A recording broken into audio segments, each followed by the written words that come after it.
remember that picture I showed of the can in the wood stove? So you take a paint can. This is a great, if it's clean, this is a great thing to use. Burn it one time. Make sure it's a metal can, the new ones are plastic. Really? Good point, thank you. So what you do is you put things in it, like you can put really cool things in it, like pine cones, or I've seen people pyrolyze a rose, a flower, and it comes out a beautiful charcoal rose. I'm not sure what my sweetie would think about that. You just gotta, give her the right wrap and she'll get it. There you go. And And then then some spray paint afterward, yeah. Where is he? The guy from Azalea. Yes, he has a way with words. He'll give you the right words. A rose by any other, no, whatever. So anyway, you can put things in here, or just chunks of wood. Pack it full, but not too full, because if it's like sawdust, the heat won't get to the middle. So, loosely packed stuff, and poke a hole in it just with a nail, a couple holes, and if you just put it in the top of this, or any fire, or in your wood stove, within a few minutes, you'll see that it's gotten really hot inside, and gas comes out, and you'll see it'll light on fire. You'll see a little jet of flame. And when the flame is all gone, your stuff is done, and you can pull it out and open it up, and you'll have charcoal. And a lot of times, it can be really pretty. It can have colors on it, and it's a fun thing to do. And it has slightly different properties. Retort char, and a lot of the big, expensive biochar making equipment that is out there, it does use a retort, but what they use usually is not a batch. So this is a batch system, because you fill it once, process it, then you have to empty it and fill it again. So they'll use a continuous process, and there'll be an auger inside of a tube usually. And the tube is externally heated, and there's a moving auger inside that moves wood chips through that heated tube, and they pyrolyze and come out the other end black. And of course, in that tube, there's no air whatsoever, so you don't have this problem of trying to interrupt the stages of combustion, because all you've got is heat. There's no there's no flame, and there's no oxygen. And that's So considered a retort? That's considered a retort. So there's batch retorts, and there's continuous ones. And you might have seen the atom retort online that New England Biochar makes, and that's just a big metal box inside of a masonry enclosure, and underneath that is a labyrinth underneath that box for the hot exhaust gases, and you feed it like a rocket stove.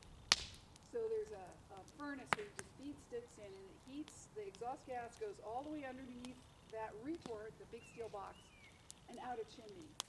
But the way that works is it takes a whole day. So the box holds a quart of firewood. It takes all day. You have to continually feed that. And the first thing it does is it has to go through the drying process. And then it goes through the volatilization process. Well, initially it's mostly water vapor, but you have a long period, depending on how much moisture in your wood, where you get a mix of, what comes out is a mix of water vapor and volatile gas. Essentially it's methane, a lot of it. So methane and water vapor is coming out of that, and it won't burn because it's too wet. So you see this smoke for hours, and it's not nice. Now, there are more expensive versions of that. They have a condenser that will take the cool part of that smoke, before you can light it. It'll go through a condenser, and the volatiles will condense out and makes what they call wood vinegar. It's very acid. It's the chemicals that are in the wood, and it's acid, so they call it wood vinegar. And those chemicals are actually really interesting. They have a lot of uses. Plants actually see them as plant food in the right amount. If you dump a lot of it on, it'll kill plants. But if you dilute it a whole lot, it can be really, really good for promoting plant growth. And if you dilute it a little bit less, it can be a good pesticide, an organic pesticide. So there are a lot of uses for those chemicals. Yeah. So you were talking about chimneys, and I'm curious about my wood stove and making charcoal in my wood stove. Here's my one question. When I'm banging on my wood stove cleaning it, I've got char coming out. Yeah, Is that too dangerous and too strong? that is nasty, that's tar. Right. So, back in the couple of centuries ago, before petroleum products, there was a whole industry that was called wood distillation, and they made chemicals. They did this pyrolysis in retorts, exactly like what I'm talking about. But their main objective wasn't the char; it was actually the chemicals. Because they used them in dyes and printing inks and all kinds of. Is that how you got turpentine? Yeah, that's part of it. I'm not really sure exactly how. So the back to my turpentine- question about the creosote. That just goes in a toxic disposal area. I cannot compost that. Is that correct? Well, I'm not so sure. I just don't know. I think you have to be really careful. I wouldn't put it in regular compost. There's probably ways to break it down. But I don't know. There's probably some remediation experts that would have a good. Yeah, because I'm just trying to figure out if I can make charcoal in my daily wood stove heating during the winters. Yeah. And I know that you can, and But it the sounds reason like that you need a creosote- temperature gauge to distinguish the proper temperature to process. Is that correct? No, I don't think so, because it gets hot enough, there's no question about that. So if you're making it in a retort, there's no issue at all, because it's completely protected from any creosote. Well, I'm saying in my wood stove, Yeah, like I showed. which is not a retort, right? If I don't use cans or containers inside my wood stove, I just use the wood stove interior. Well, once you shut it down, Right. then it's not a retort. So there's another way of making char, which is the traditional way, where you take a big giant pile of wood, you light one end of it on fire, and then you cover the rest of it in dirt, and the fire moves through really slowly. It takes days or weeks sometimes, and slowly smolders. But that's not my wood stove. Well, it's kind of like what happens with your wood stove. So I'm just Because trying to you've- get 'Cause clear you've on, already got the wood burned, Okay. partly burned, and then you shut it down. You shut off all the air. The Okay. residual heat is enough to char it, but you can tell by looking at it. Somebody asked about this. How do you tell if it's charred enough?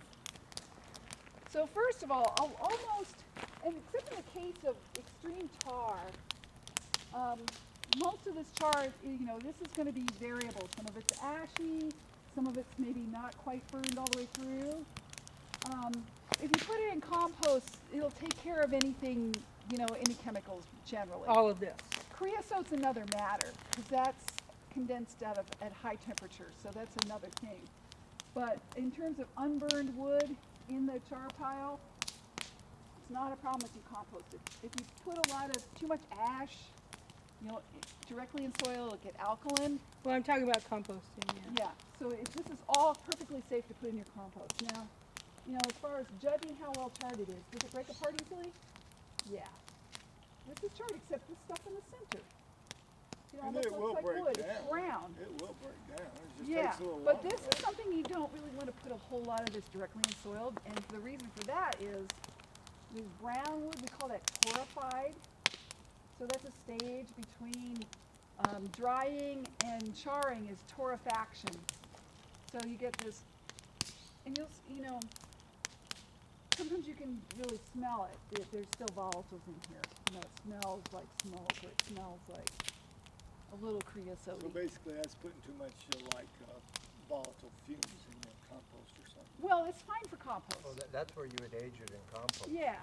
The to compost will do, eliminate composting it will do a couple of things. One is it'll continue to break down stuff that is not completely charred. And the other thing it'll do is the stuff that is charred, it'll start oxidizing the surfaces, all that surface area in here. So then it's ready, once the surfaces are oxidized, then it develops cation exchange capacity. Before they're oxidized, it doesn't really have cation exchange capacity. Now, how long does that take after you've added this to your compost? How Well, long do you wait? The best thing to do is to add it at the beginning of the compost I know with that. everything else, and so it's done when the compost is done. But what if you already have compost and you just add it in? Well, then you're doing it wrong. Well, no, I've been doing things wrong most of my life. well, no, you just need a tractor with a front loader. and I you do turn have it. one of those. Oh, That's there my you point. go. You're in business, See? man. So Mix it in. What So kind of actually- compost is it? right now it's not hot compost, it's cold compost. So it's all done. It's stuff you made, or is it Yeah. stuff you bought? No, Okay, 'cause, Stuff I I mean, you know, you say compost, there's a lot of stuff that gets It's sold stuff as I- compost. well, I think, Basically mulch, yeah, right? well, Yeah, some yeah. of it comes from Right. tree seeds. Uh-huh, They mulch trees uh-huh, up, so it shouldn't be diseased near power lines. yeah. So they come by with 5 yards and they dump it in my place and eventually it becomes compost. Takes a few years. Right, yeah. So as long And as then you I got add grass something that's got clippings. some kind of biology in it. Oh, yeah. It all depends on how much, you know, I like, you know, most people that work with biochar say between 5 and 25% char, and you add it to compost, and if it's already done composting, but it's still got life in it, and you just put like 5% char in it, you could just go ahead and use it right away. Yeah, that's, okay, then If you you put don't have to really wait. 25% in, then you better Wait. wait, and can't really tell you how long, but I would give it a couple of weeks. People I've anyway. seen that use quite a bit of it on a large scale, they'll turn it in and leave it a few weeks before they That helps too. start to plant Yeah. or anything. Yeah, You 'cause- can also culture it with bokashi. Yeah, they That's use another bokashi. quick way to do it. So if you could just directly apply this to your beds if you're not planting it like directly.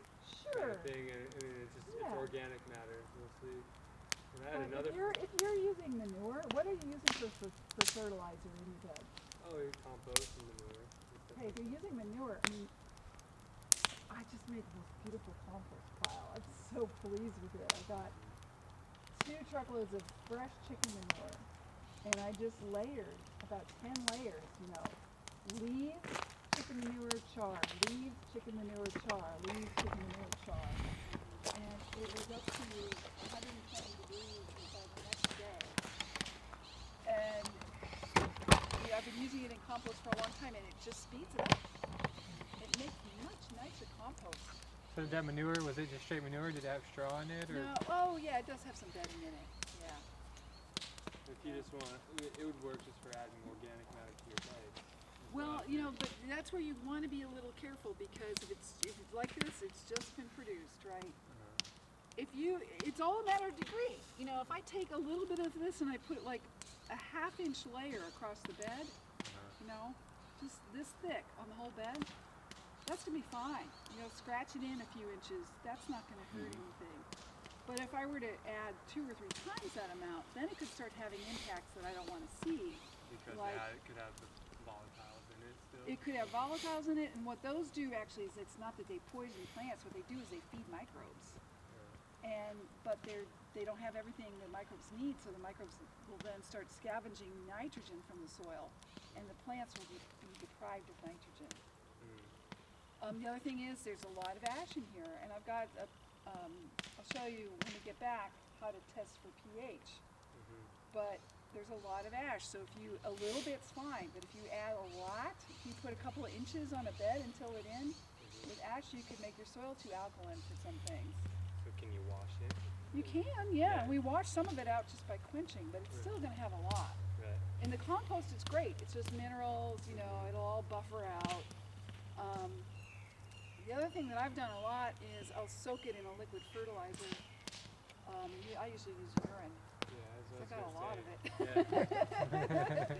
Keeps coming, huh? I did a whole biochar project with the Dome School in Kiln a couple of years ago, and we did that. We had the kids save their urine and bring it in from home. Must have been a really fragrant pile. Well, one thing we wanted to do, but we didn't think of it until it was too late, is one family collected all their urine, and they had 3 kids and 2 adults, and we should have separated it, because kids' urine has more growth hormone in it. So it might have had an impact on the plants. It would be an interesting experience. And did you tell them not to have asparagus or whatever the night before? So, The guy was right about the taste of this stuff? how does it taste? Like charcoal.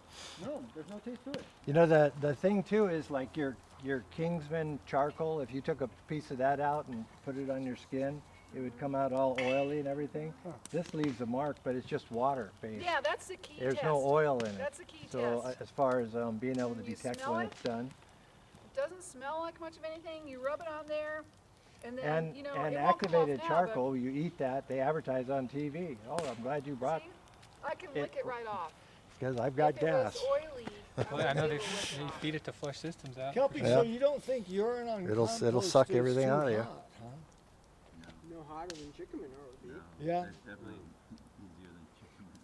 Urine is a very underappreciated resource. Oh, because I haven't been putting urine in my compost pile because I thought it might be a little too acidic or something, but it would be interesting. to do. There's a whole group of guys that do pea ponics, which they grow the fish in the pit and plants, and they put urine in the water. Huh.